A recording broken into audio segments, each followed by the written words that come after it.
Doctor Babasaheb Ambedkar. एक वादळी पर्व, प्रचंड झंझावात, तेजस्वी क्रांतीसूर्य ज्याच्या तेजोमय कर्तृत्वाने भारतभूमीवर लखलखीत किरण पडली आणि प्रत्येक भारतीयाचं जीवनमान प्रकाशमय झालं। अवघ्या भारतात क्रांतीची लाट आली आणि प्रत्येक नागरिक गुलामीतून मुक्त होऊन सन्मानाचं जीवन जगू लागला।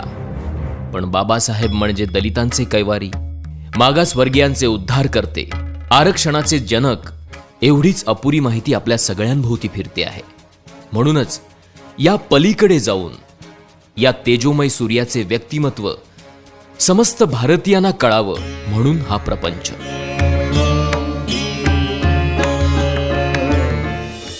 एकविसाव्या शतकातील सगळ्यात विद्वान व्यक्तिमत्व म्हणून कोलंबिया विद्यापीठाने डॉक्टर बाबासाहेब आंबेडकरांना गौरविलं। पाश्चिमात्य देशात बाबासाहेबांना चॅम्पियन ऑफ ह्युमन राईट्स असं म्हणतात। अमेरिकेसारखा देश त्यांना फाउंडिंग फादर ऑफ इंडिया अशी पदवी बहाल करतो।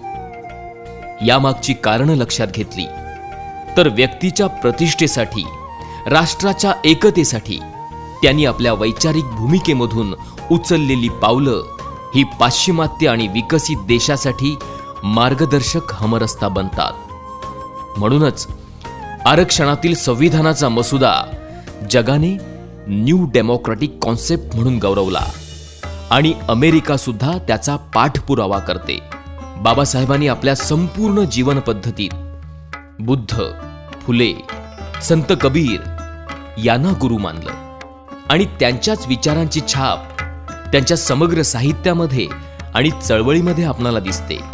भारताच्या भूमी स्वातंत्र्याचा लढा प्रत्येकजण आपापल्या परीने लढतच होता, पण भारतीयांच्या स्वातंत्र्याचा लढा फुलेंच्या जीवन पद्धतीला आदर्श मानून बाबासाहेब लढत होते। त्यांनी महाडच्या चौदार तळ्याच्या संग्रामावेळी मला या देशात समता, स्वातंत्र्य, बंधुता आणि न्याय यावर आधारित अशी समाज रचना घडवायची आहे की ज्याचा एकक व्यक्ती असेल, ही गर्जना केली आणि संविधानामार्फत त्याची पूर्तता सुद्धा केली। म्हणूनच डॉक्टर बाबासाहेब आंबेडकर फक्त मागासवर्गीय समूहाचेच नाहीत, तर प्रत्येक भारताच्या नागरिकाचे दीपस्तंभ ठरतात। 1919चा कायदा असू दे, 1935चा असू दे किंवा भारताच्या संविधानाचा मसुदा असू दे, त्यामागे प्रत्येक नागरिकासाठी त्यांनी केलेल्या मताधिकाराचा रोमहर्षक संघर्ष